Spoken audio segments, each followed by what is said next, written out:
We are solving grade 8 mathematics CBSE 12th chapter factorization exercise 12.1 question number 1. Let's continue with the fourth example. We need to find out the common factors of the given terms 2x, 3x square and the 4. So let's factor of the 2x. So 2 into x. 3x square is the 3 into 3 is the prime number itself. X square can be factorized as x into x. 4 can be factorized as 2 into 2. Now we need to find out the common factor among them. So if you observe that here it is the 2 is a common between these two terms, x is a common between these two terms, but x is not present here. So nothing is a common factor among all the three terms. So common factor of the 2x, 3x square and the 4 is what? Nothing but the 1.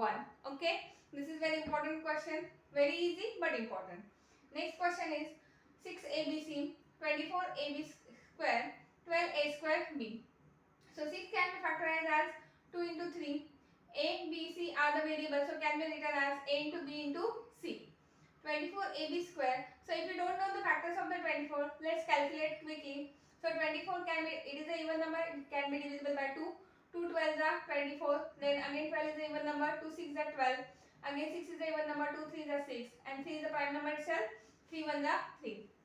So 24 can be written as 2 into 2 into 2 into 3. AB square can be written as A into B into B. And 12A square B. Now we have the factor of the 12, that is a 2 into 2 into 3. That is 2 into 2 into 3. A square can be written as A into B.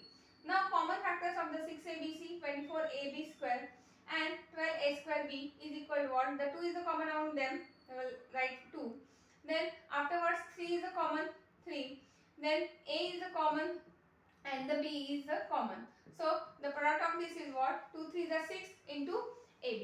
Stay tuned, subscribe the channel and follow for the more. Thank you.